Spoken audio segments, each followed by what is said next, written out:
us on this. Good afternoon, and thank you for joining us on this webinar to discuss Bharti Airtel's fourth quarter and full year FY21 results. Before I hand over to Gopal, I wanted to quickly highlight that we will be conducting a Q&A session for the participants on this call.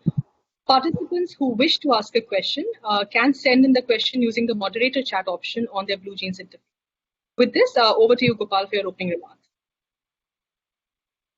Thank you, Komal. Good afternoon, ladies and gentlemen.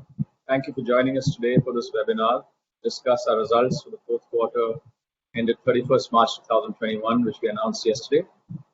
Present with me are Badal, Harjeet, and Komal. As you know, we're passing through a devastating second wave of COVID. Our communities and the customers we serve have all been profoundly affected. Within the company too, over the last 45 days, we have seen almost 12% of our people go down with COVID.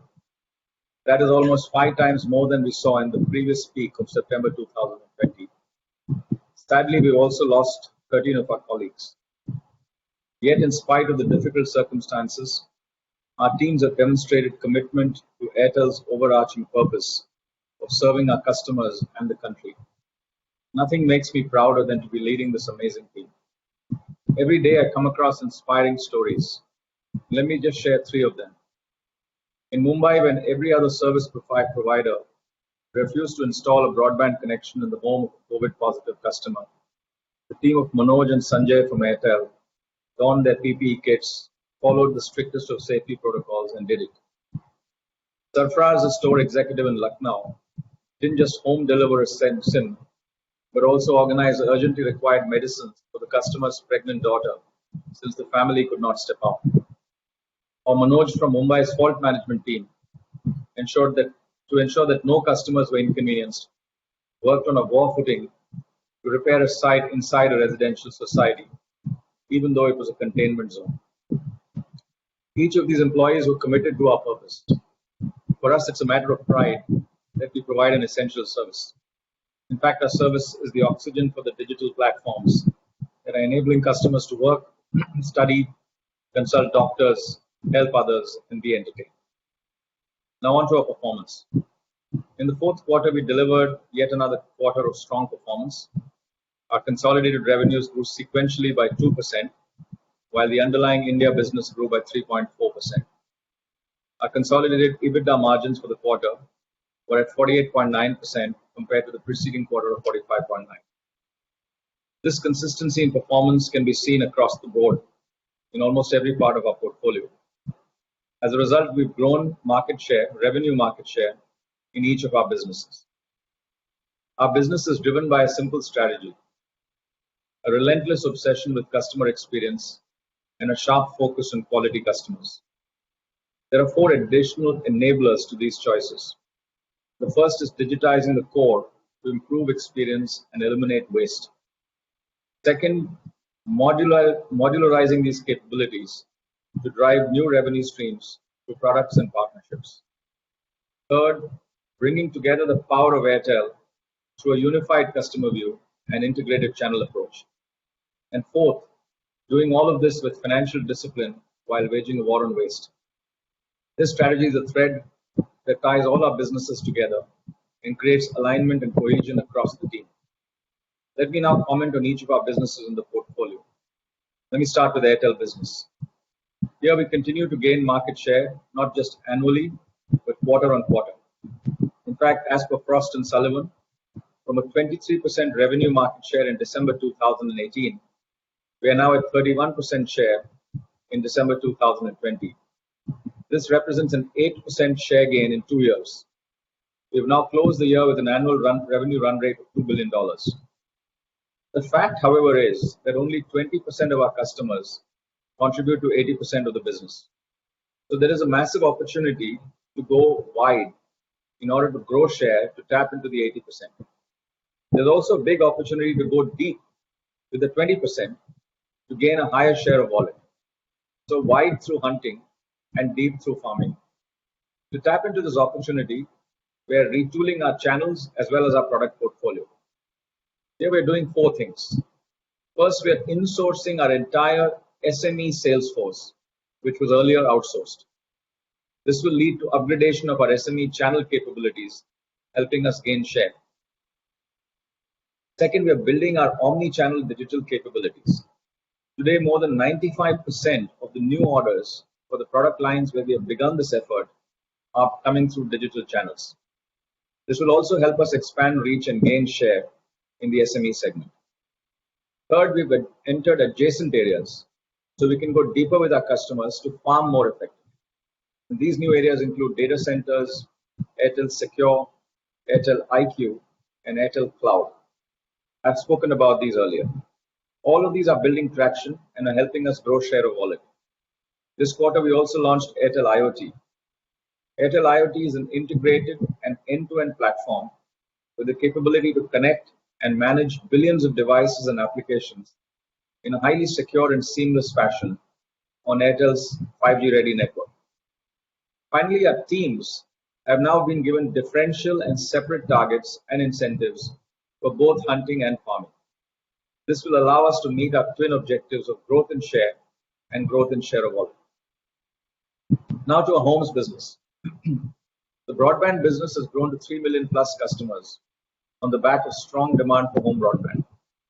During the quarter, we expanded our footprint to new towns and cities through our unique LCO partnership model, adding 1 million plus home passes there.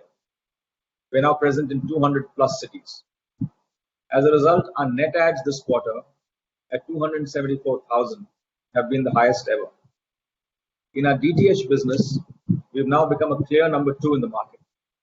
From a revenue market share of about 22% in December 9, 2018, we believe we are at a 27% share in December 2020. We've in fact outpaced all other players in terms of performance consistently over the last 8 quarters. With full ownership of the DTH entity, we have even more flexibility to drive this business. As a result, we have now combined our large mobility distribution system with DTH to create one mass retail channel, which will drive all businesses, mobility, DTH, and the payments bank. This should give a fillip to our DTH business. Second thing we've done is to have a dedicated channel for high-value homes. We believe there are 50 million high-value homes in India, and we already have relationships with over 30 million of them through at least one of our services, postpaid, DTH, or broadband. Bringing the full power of Airtel to the home by combining all our services together for the customer is an opportunity waiting to be tapped into. As part of this, we now take one view of the customer and have one integrated channel strategy.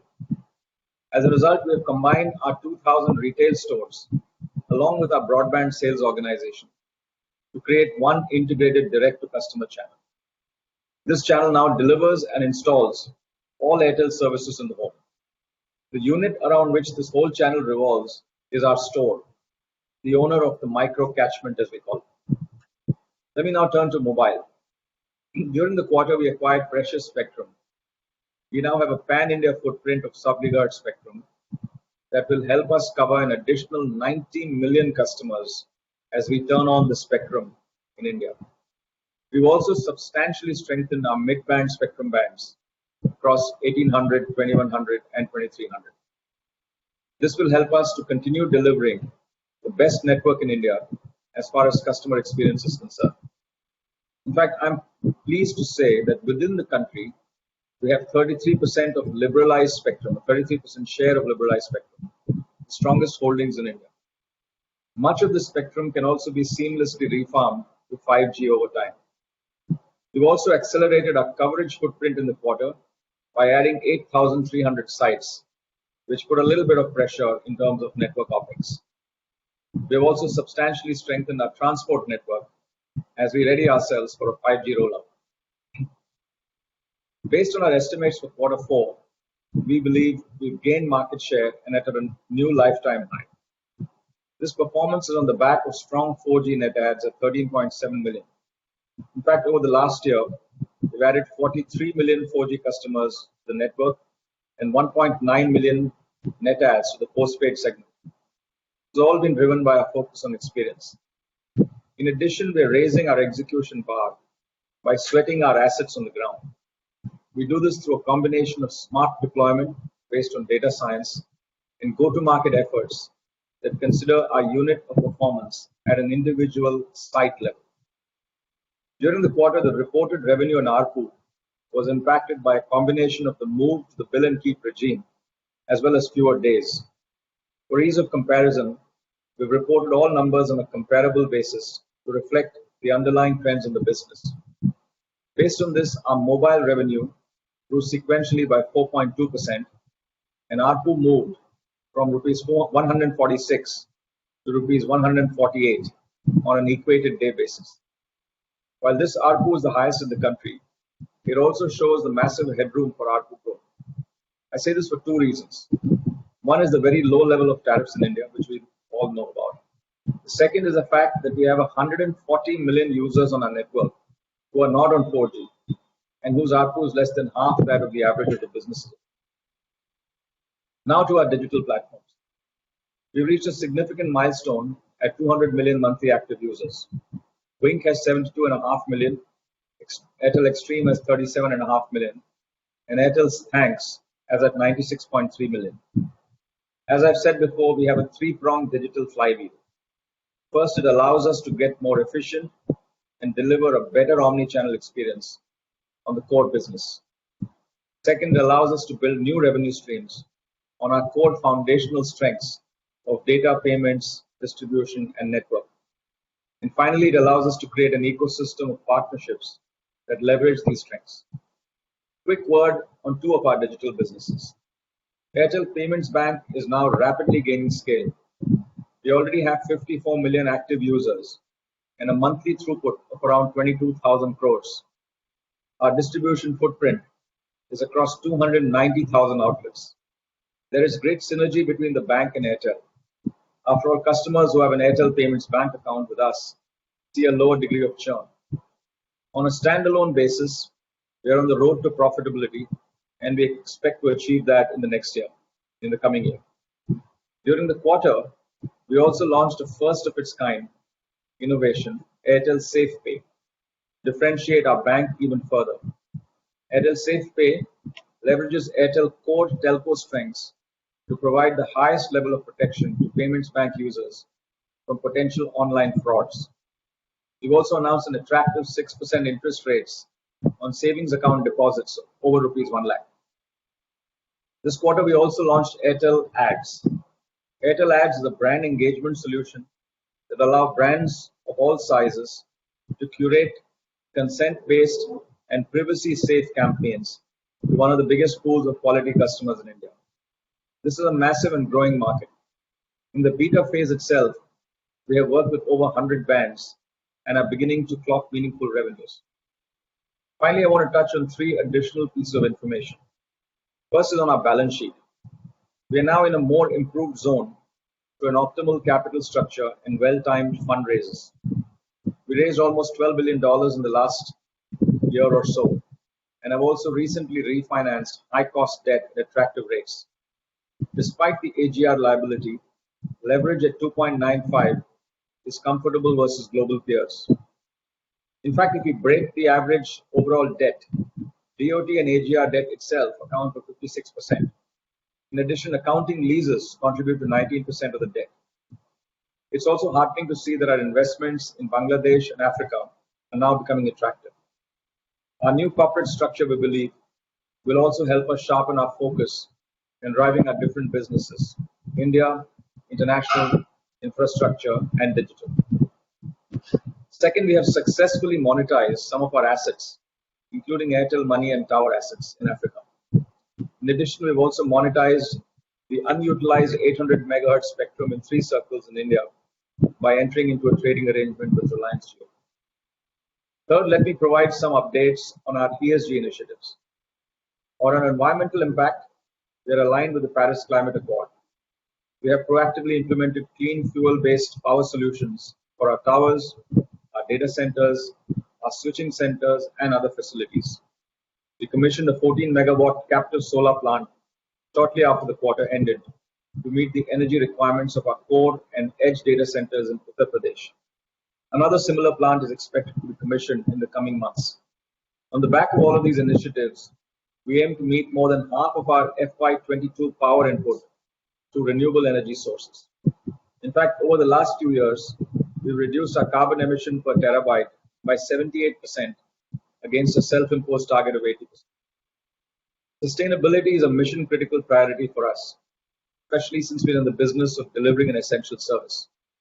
Every day over this period of this pandemic, along with the Airtel Management Board, I personally take stock of the health of each of our employees who've been impacted. There are several things we've done in the last few months to confront the challenges of the pandemic. We have stepped up both life insurance and medical reimbursement for our frontline employees. We now have 26 doctors on our in-house panel to allow employees and their families access to medical advice. We provide access to oxygen concentrators and access to hospital beds where possible through our COVID care team. There are stress and mental health counselors that help relieve people of challenges as they face a new normal. Almost all our support staff work from home. We're also rolling out an extensive vaccination program for all employees and associates, partner employees in partnership with Apollo hospitals. Here, our priority will be to first vaccinate our frontline teams, network engineers, installation and fault repair staff, store executives, who are out there helping us serve customers in these difficult times. Finally, we continue to raise our standards of transparency in reporting and governance. Let me give you a few examples. We always restate our numbers in the event of any major changes, whether regulatory or otherwise. We do the same when we take any exceptional provisions. This quarter, for instance, we restated our numbers and in particular our ARPU, given the abolition of the IUC regime. To make the ARPU definition even more stringent, we have eliminated the interconnect revenue as also the inter-license settlements between circles that were related to the historic interconnect regime. What it therefore means is the ARPU is now a true measure of customer revenues of the mobile business only. Equally, we've given you a like-for-like comparison with previous periods, allowing you to assess our intrinsic performance. Second example of our standards of transparency is our customer definition. We have a very stringent definition of customers that we've used within the company.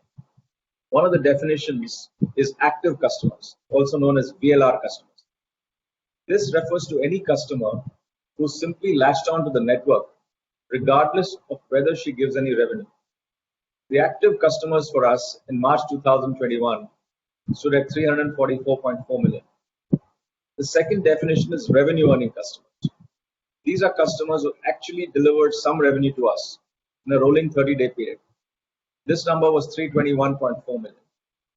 The active number of 344 million will always be slightly higher than the revenue earning number of 321 million for obvious reasons. This is due to what I mentioned already. The active number also includes those customers who may be latched onto the network but have not recharged, so they don't give revenue. Such customers include those who are perhaps not recharged at the end of their validity period. They also include international in-roaming customers who may be latched on but don't necessarily give us revenue in the preceding 30 days. These definitions, we believe, are stringent, they are directly linked to revenue, and they allow you to make a transparent assessment of our performance. Third, if you look at our accounting for depreciation or spectrum amortization, we do it on the basis of globally accepted practices that every top-notch telecom company follows. We would also love to hear your inputs on our transparency standards so that we can continue to raise the bar always. Finally, a word on our board. We have an exceptionally qualified board with a diverse skill set that includes expertise across public policy, finance, risk, private equity, technology, and telecom. There are 3 women directors on our board, and there is a clear separation of responsibilities between a promoter chairman and a professional and empowered managing director backed by a highly professional and diverse management team. In sum, this quarter has demonstrated our strong execution across the portfolio. Our digital capabilities are now formidable. Our experience continues to be the best in the industry, and our brand remains the most aspirational brand in India. With this, we open up for Q&A. Thank you, Gopal. The first question comes from Kunal Vora of BNP Paribas. In fact, he has 2 questions. I'll take them one by one. The first one is that Airtel has added almost 16,000 towers in second half of FY21, which is the highest addition in a 6-month period. Airtel has also enhanced its spectrum holdings. With these investments, would we be able to lower our capex in FY22? And if you could also share your thoughts on capex in the medium term. I'll ask the second question maybe after you answer this one.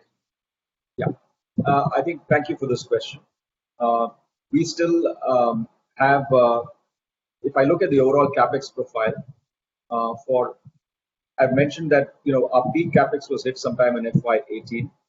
Since then, we've kind of been hovering around the same number, and we believe that FY22 will see capex around the same level as this year. The composition of the capex is, however, beginning to change. There is more and more money being spent on transport. There is larger amounts of capital allocation that we're doing towards our broadband business, towards our enterprise business, which includes our data center business, Nextra. There's a rollout of sub-gigahertz spectrum that we will need to deploy across, and that's the radio capex. And then, of course, there's transport capex. Now, why is all of this important? The transport capex is important in the run-up to 5G. Non-wireless portfolio is important and is going to get more and more meaningful over time and needs to be funded well. The 4G radio capex, I think, will begin to moderate. Having said that, this year we need a rollout of sub-gigahertz spectrum, which is linked to 4G radios, as well as additional deployments to fill our entire coverage across the country, particularly in deep rural areas. Thanks, Gopal. The next question from Kunal is that his checks seem to indicate that competition to acquire customers has increased in the market, specifically with operators offering attractive incentives for MNP. So he wants to know if there's been any increase in competitive intensity in the marketplace as far as 4Q is concerned. Yeah, definitely. I would agree with that. I think we did see an increase in competitive intensity, particularly when it came to things like sales incentives and channel commissions in the quest to attract more customers. This is actually not a great and healthy development, because what happens is a lot of customers do tend to buy a SIM and throw it. But having said that, I think our effort continues to be really razor sharp in terms of customers to acquire and where to acquire them. Of course, with the onset of the pandemic in April, we saw a moderation in that competitive intensity, because many of the states are now seeing varying stages of lockdown. So in the quarter 4, we did see some increase in competitive intensity, not on tariff, but more on acquisition and channel commissions. Thanks, Gopal. The next question is from Vivekanand Subramaniam from Phillip Capital. He also has two questions. The first question is, what is the reason for 1.4% Q-on-Q ARPU growth adjusted for the number of days versus the 2.5 to 2.7% growth that we've seen in the previous quarter? And didn't the 4G upgrades result in ARPU growth similar to previous quarters? Secondly, he also wants to understand what is causing the operating expenditure to grow by about 9 to 10% year on year on the mobility and Airtel business side of the. Yeah, I think we saw a much bigger ARPU jump in quarter 2. If I recall, we almost saw a 5 rupees jump in ARPU in quarter 2. And that came on account of the opening up of the lockdown, which happened towards June. We saw a stronger flow through into quarter 2. In quarter 3, we saw about 3.5 rupees ARPU upside. And in quarter 2, we're seeing a 2 rupees ARPU increase. As you know, ARPU is an outcome of several things. It's an outcome of the mix of customers, of customer additions. So I would not really read too much into a 1 rupee difference. The underlying trajectory of the upgrades that we're seeing onto our 4G base continues to be solid. We have another 140 million users on our own network who need to be upgraded to 4G, and will happen over a period of time. Plus, of course, there is an opportunity to upgrade users of other networks onto 4G. Some of them could be 2G customers. So I would say I would not read too much into the 1 rupee differential between quarter 3 and quarter 4. Sorry, Komal, I missed the second part of the question. Yeah, the second part of the question, Gopal, was that what is causing the operating expenditure in Airtel Business and Mobile to grow by 9 to 10% year on year? Well, I think if you look at the sequential, maybe Badal can add a little bit more texture to it, but if you look at the sequential growth in operating expenses, the operating expenses on the face of it look a little higher in terms of sequential growth. That is coming on account of two reasons. One is the massive rollout of network that we did. We rolled out almost 8,300 sites in quarter 4 and about 5,000 sites in quarter 3. Now, these 8,300 sites obviously have a knock-on impact in terms of cost into Q1.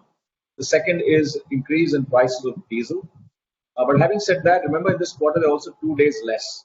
And what happens to most of these costs is that we have monthly costs that hit us, whereas recharge cycles on the prepaid side typically are 28 days or 56 days. So they're not really typically a month, which is why if you look at the revenue, it's understated by 2 days, but the cost is overbooked by 2 days. So that's the way I would look at the underlying capex.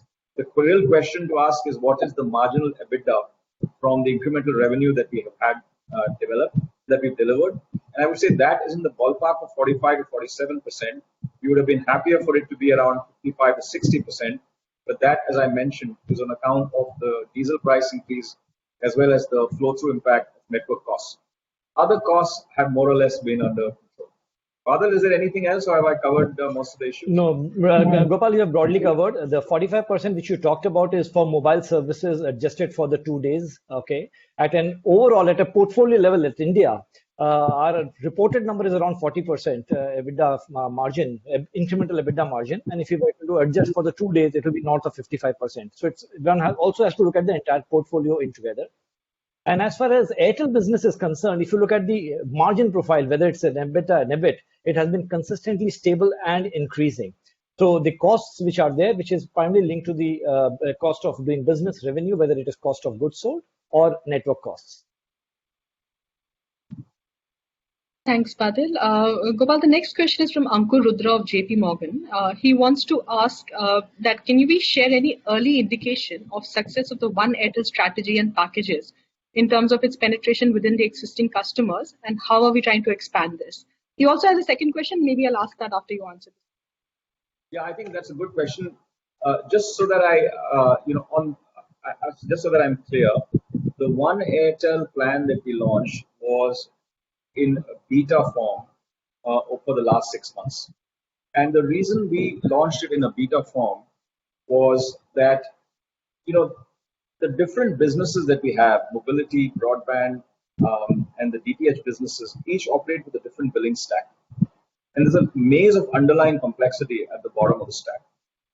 Our engineers have built a platform on top of the stack in order to stitch all of these systems together and go to market in a seamless way. But with any beta, you will find a lot of bugs. So the reason we went in for a beta is that we were anticipating a lot of bugs, and some of that has been corrected in the last 60 to 80 days. We expect that the revised version of this now will go to market in the coming 4 to 5 weeks. Having said that, while we don't report out the numbers, we've already seen pretty good traction. In fact, we have had to slow down the acceleration of the One Airtel plan. We see almost a 500 to 600 rupees ARPU increase for the overall account when a customer comes onto the plan between broadband, postpaid, and DTH, because they add an additional service. And we have close to 500,000 users who have adopted the plan. But like I said, we have ourselves gone slow in order to fix the bugs because we didn't want to have a broken experience. And when we go back in the next few weeks, we'll go back to the plan. Thanks, Gopal. The second part of Ankur's question is that it's great to see the scale across digital assets. But does the recent carve-out of digital assets indicate that these are at a scale where they're ready to be monetized? And if we can share any plans of monetization, or at what scale would this become meaningful enough to be monetized?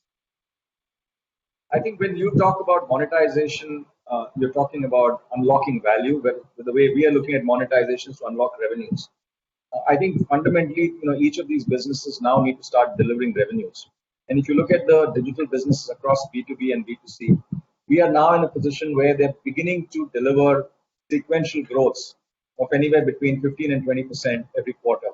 And we are now pleased with the trajectory. There's still a lot of stuff to be done, and it's still very modest compared to the overall scale of the telecom business, as for obvious reasons. But this is a business that requires very low capital.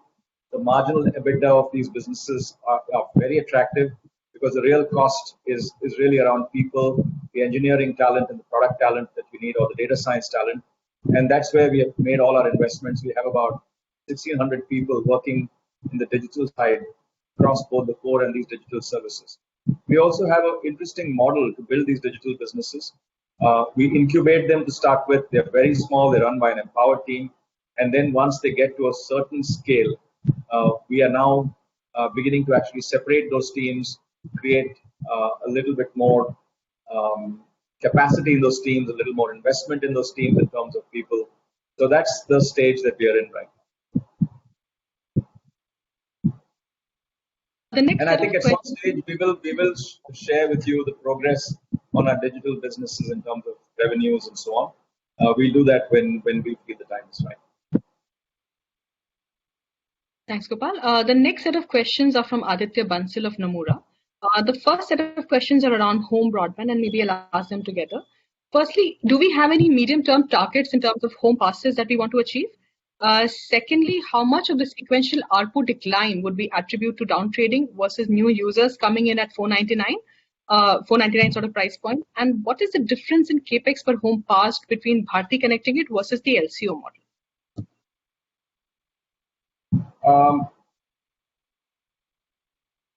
Badal, do you have the ARPU numbers? Yeah. So ARPU, ARPU, which we have reported this quarter, is around 684. There's a sequential drop, but this is all because of the pricing intervention which we had taken in early part of Q3, and we feel that the entire impact of pricing has been now fully baked in. We are not seeing any ARPU for all our new acquisitions. We are not seeing any further ARPU dilution from these levels, despite us having a plans of 499. And we think we have a healthy mix of customers being added across the spectrum of plans which we have. 799 is one of the most attractive plans which we have. On home passes, which you've talked about, cost of home passes, I think the differential between what LCO does and what we does will be close to around 25 to 30% from a capex perspective. Differential cost of production. There are capex which we shared partially, but overall on the cost of delivering this will be close to 25 odd percentage points. Thanks, Gopal. And there was also a question on any medium-term target. The other question was on home passes, and I'll just pick that up. I think we expect that in another couple of years, with a combination of our own rollout as well as the LCO rollout, we would like to see ourselves with about 20 to 25 million home passes. Thanks, Gopal. The other set of questions from Aditya Bansal are on the enterprise business. What do you think is the market potential for the enterprise segment, and are we seeing any impact of Jio's launch in this space? I think if I look at the enterprise business, let me kind of split this into two parts. One is the connectivity business. The connectivity business market size is about 40,000 crores. And this is a business that, as I mentioned, we've moved market shares from about 23% to 31% if you go by Frost & Sullivan over a 2-year period. Given that 80% of our revenues comes from 20% of our customers, we think there's a real headroom here to continue to grow market share and move this 31% northwards. So that's one opportunity. But actually the other opportunity is beyond connectivity. And if I look at that side of it, that's another 50,000 crores. And that includes, and I'm just talking about the adjacent areas. Now the margin profile of all of these businesses are a little different, but let me just kind of give some texture to each of these businesses. There's a cloud communication business, which is where we've entered with Airtel IQ. This is really core to telco because it's delivering voice, video, messaging, chat, and so on through APIs on the underlying telco infrastructure. But doing that in a completely value-added way and being able to actually compete with many of the software companies. The second business is cybersecurity. Again, we feel this is very integrated with the connectivity side because when you go to a home or a business and they don't just look for connectivity, they also look for secure connectivity. So bundling secure connectivity for SMEs, leveraging the security intelligence center for large enterprises with the trust that people give us in these large enterprises is the second area that seems very attractive. The third area is Airtel IoT. This is a connectivity platform or a full end-to-end platform that's been built by engineers. We've launched it in the last couple of months. We already have a few million customers on it, meters, and on and so forth, fleet managers, electric meters, and so on. And we think that could be another very interesting opportunity over the next 5 to 7 years. The fourth business is cloud. Now, cloud is actually in three parts. One is the public cloud, which is where you're reselling on behalf of the larger hyperscale cloud players. And this is where the margin profile is a little lower, but then there is no capex involved. There's also a private cloud, which is our own cloud in our own premises for regulated entities like banks or government and so on. And this is where the margin profile is better. And then, of course, there's the telco edge cloud, which is our 120 MSCs. And then, of course, at some stage, we'll have 500 edge data centers over the next few years as 5G rolls out, which again comes with a good margin profile. So if you look at all of these businesses, they are in a way very squarely linked with connectivity, but they are adding value and really approaching customers to solve their real problems, whether it is cost, whether it is experience, or whether it is cybersecurity. And that's really what our strategy is, to address the full addressable market of 90,000 crores. And by the way, in order to do this, there are two enablers. One is the channel and the go-to-market capabilities have to really be strengthened. Because I've been talking to many of the very well-run B2B companies, and just as learning expeditions to see what is it that we can learn from them. One of the big things that we need to get right is our go-to-market capabilities. So our insourcing of our own field force, our upgradation of channel capabilities, digitizing those capabilities to make sure that solution selling becomes easy is a very important part.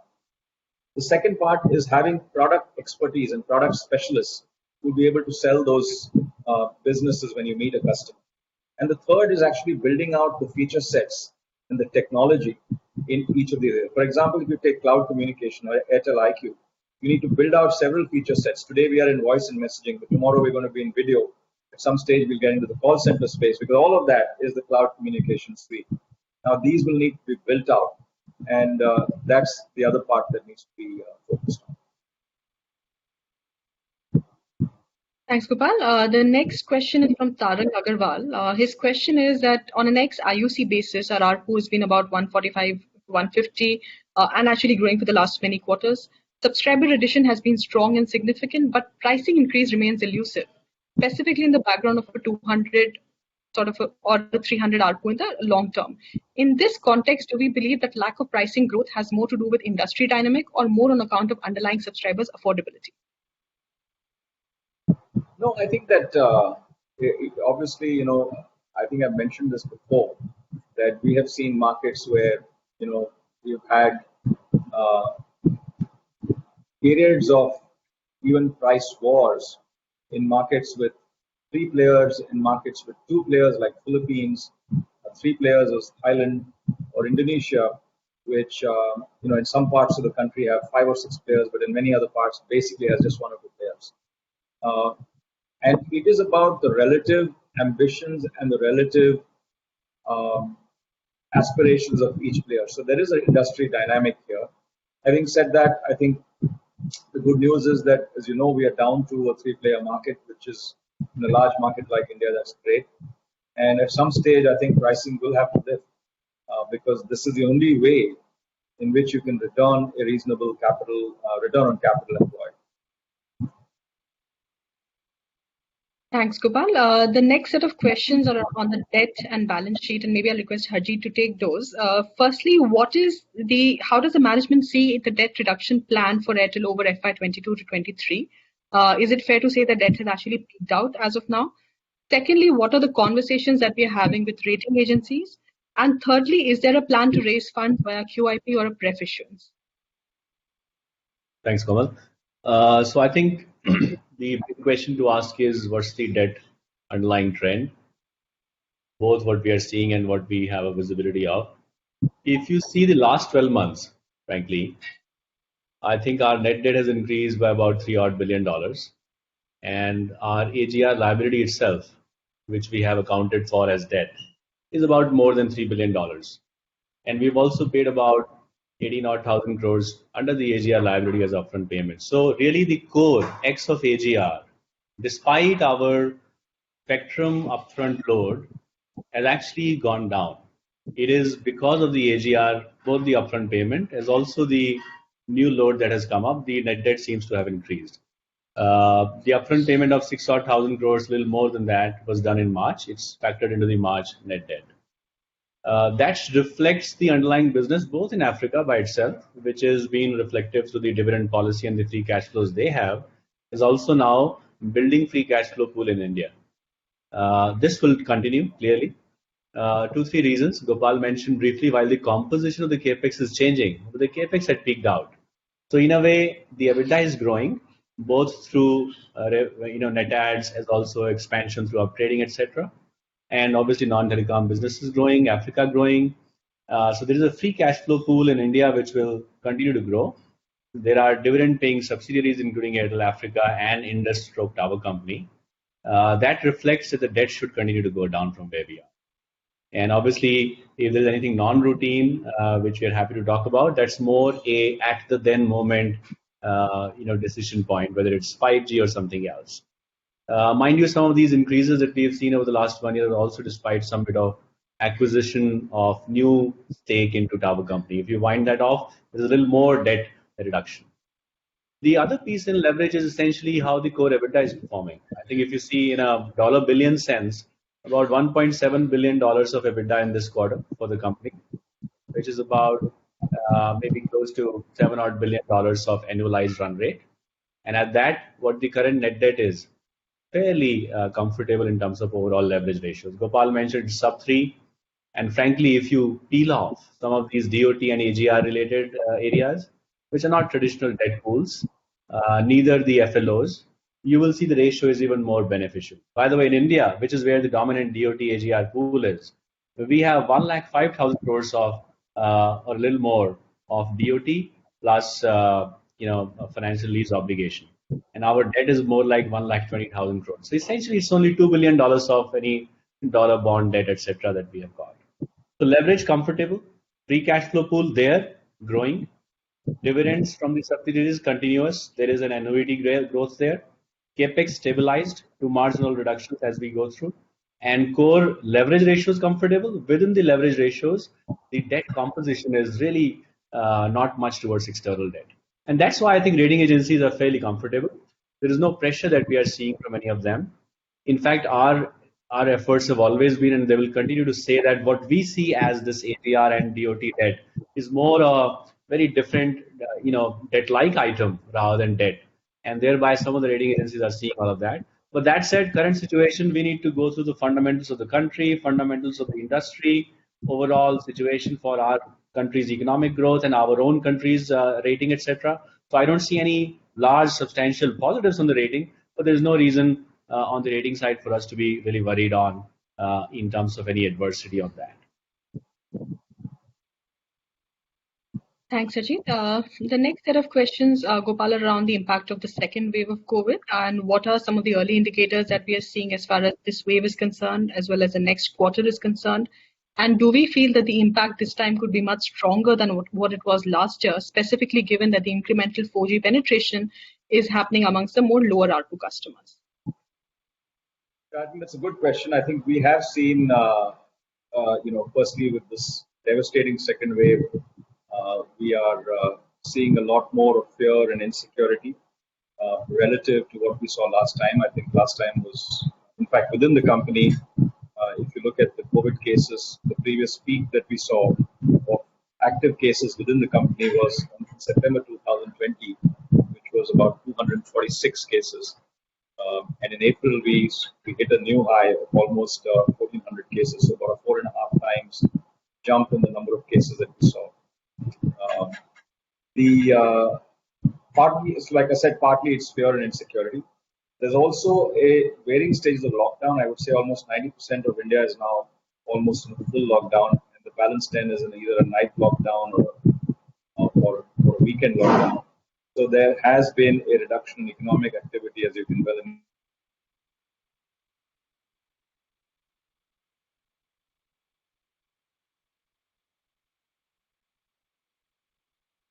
Komal, can you hear Gopal?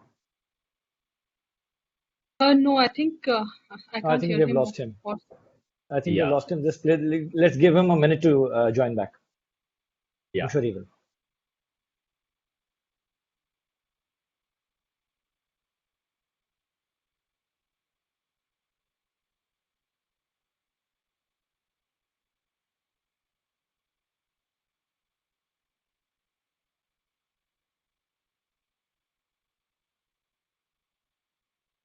I think maybe just while Gopal dials in back, um, I just want to follow through on the last question that I was thinking through. I think maybe we were also asked whether there are any monetization plans deleveraging on an inorganic basis. I think that historically we've maintained our stance that we will be opportunistic on the subsidiaries. We've seen towers play off for us. Last year we saw data centers and minority stake monetization, which happened with Carlyle. And I would say it has to build up. But the good news is in Africa, both the residual towers portfolio that was waiting to be sold out of the balance sheets that we had, the deals have been signed with Helios Towers, as also a minority set of investments from the financial investor, which is TPG, and a strategic investor, MasterCard, in Airtel Money business.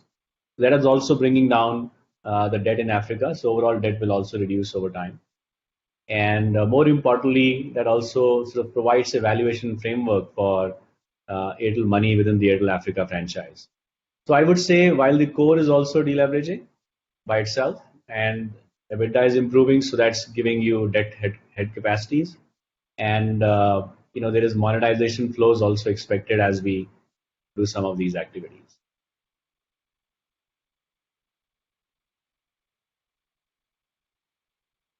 Gopal's just dialing back in. We'll just Yeah. give him a minute. Yeah, I think he's just joined back as a presenter. Sorry, I don't know what happened. That's happened for the first time in my experience on Blue Jeans. Sorry, I don't know where I dropped off. But let me take that question again. If I'm assuming that I did drop off. So I think we are seeing some impact of the second wave of COVID. This impact is both psychological and emotional, which is related to the fear and insecurity amongst customers. The second impact is financial pressures as migrants go back to villages. Their incomes and livelihoods have been destroyed, and so some of them are now consolidating their SIMs, using one SIM between the family. Maybe the wife, the child had a SIM, now they're using only one SIM. And the third impact, of course, is on acquisitions because of reduced walk-ins into our stores, both in the trade as well as in our own stores. All of this is having an impact. We saw the same impact last time. We also did see a sharp recovery in June last year as the markets began to open. Remember, 90% of India is now on lockdown. The other 10% is either on a night lockdown or a weekend lockdown. So it's really, we are operating in a lockdown situation. I would say that given that softness that we've seen in the month of April, we are currently preparing also for potential recovery as we see markets opening up. We saw that strongly coming through in June of last year. This will mean, readying our go-to-market efforts, readying our network. So all of that is underway.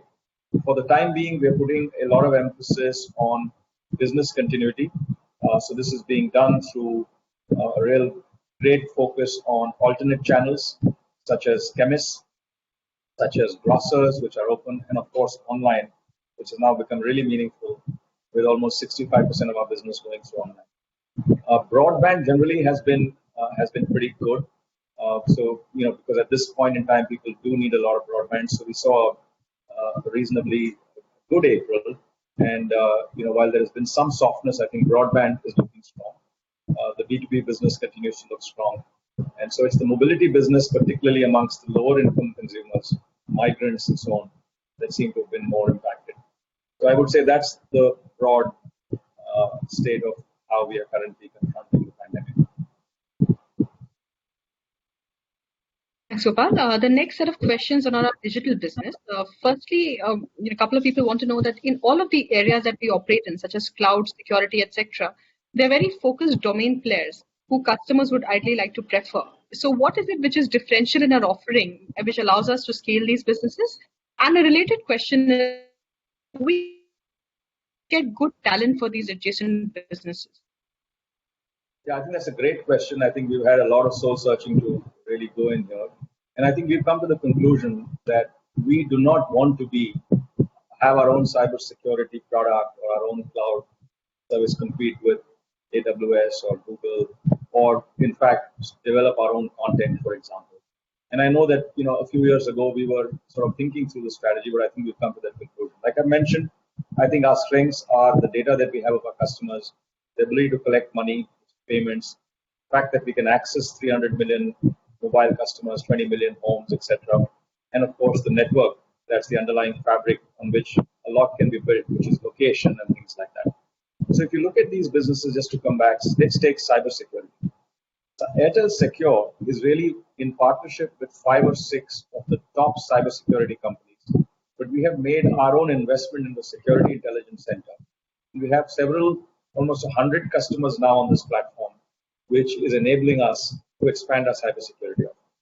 In the case of cloud, we are actually partnering with Google and AWS in the public cloud.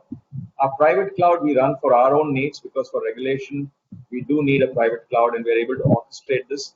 We're able to take this same cloud to the regulated entities like banks, financial services, and so on and so forth.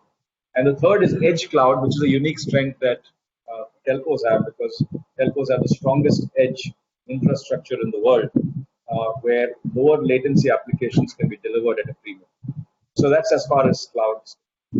When you look at Airtel IQ, this is in the core business. So because this is really about, if you're making a call to your food delivery agent on a Swiggy app, then the underlying technology that is being powered for that call through APIs inside the app with privacy and call masking features is Airtel IQ.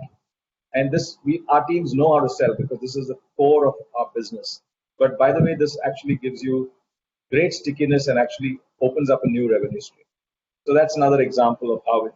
Or you take ads. In Airtel Ads, we're using our 200 million digital assets to actually monetize on top through advertising for a base of customers that's very attractive to most players in India. So I think the way we see it is we see this as leveraging our trust, our access, our relationships, our data, our payments capability. The second part is that a lot of this still needs to be developed with strong emphasis on technology and talent. And here I think we made a really strong progress. Some of the talent that we've been able to acquire have come from around the world, from the best companies, combination of startups and large technology and internet companies. And they've come to Airtel for a very simple reason. They come here for a job that they are empowered in. They come here because they have a canvas that is large and they can create and solve problems at scale. And I think today we have about 1,600 people. The competition is intense because it's tough to attract talent. But our perception of our capabilities amongst talent has increased dramatically in the last 2-3 years. And a lot of it is on account of the leadership team that we've been able to put in place. We're able to then bring people at the next line who are as good, who are then able to bring people at the next line. So I think that's the virtuous cycle that happens when you get onto this space. So I think that's really what it is. It's not that our attrition is not high, attrition continues to be high, but this is the way it is in this tech industry. The attrition in the tech industry is high and you have to deal with it. And as long as people who spend more than 18 to 24 months then stay with you and grow with you, then you're okay. Some of them may leave earlier on because they're young developers just looking for a higher compensation. Thanks, Gopal. The next set of questions are on DTH, and Bala, perhaps you may want to take is what explains the reduction in DTH subs and ARPU? Is it an industry-wide phenomenon? I think the way I would, sorry, Badal, I'll just take this and then I'll handle it. The way I would look at it is that yes, we did see a softness in the customer base in quarter 4, but we had a strong recovery in April, so I would kind of discount that a little bit. And I would look at it as saying, what was it in full year 19, full year 20, and full year 21? We had 1.2 million users that we added in FY19. We had another 1.2 million in FY20. And we've added close to 1.2 million, 1.1 million to be precise in FY20. So underlying trajectory is not a source of concern. The challenge in the DTH, because of regulatory reasons, your ARPU is now more or less fixed. So a lot of the growth really has to come from new users. And this is why we have made a bold call to to actually integrate the channels, both mass retail and the direct to customer.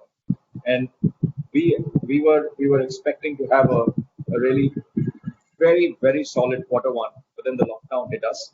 My own sense is that some of these capabilities on the One Airtel plan as well as the mass retail integration, we think there's still a very strong upside for DTH to gain share from cable and expand its presence.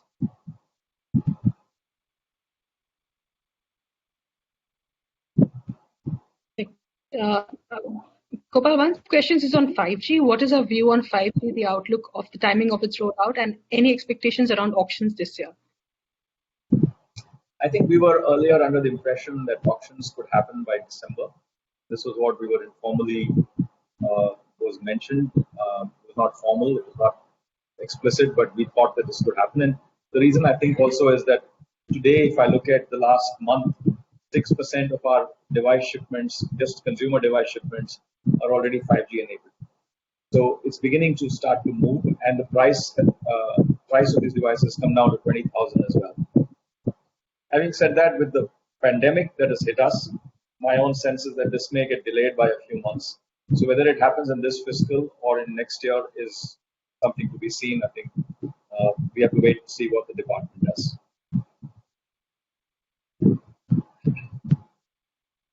Gopal, in the interest of time, I'll probably take one last question. Are there any plans of any of the promoters to sell any stake in it? No, I think that was a surprising speculation that I heard this morning. And I just want to emphatically state that both the Bharti family as well as Singtel have absolutely no intention of any sellout or any stake sell down or any block sale that is happening. So this is just speculative activity and just rumors flying around the place. So I just want to reassure everybody on this call there is no such intention whatsoever. Thanks. In the interest of time, that was the last question. I'll hand it back to you for any closing remarks, please. No, I do want to thank you for this. I think we are in an exceptional time with the pandemic. So my only wish for all of you is to stay safe, take care of yourselves, and hope to see you soon, physically sooner rather than later. Thank you very much. Thank you everyone for joining the call. We will also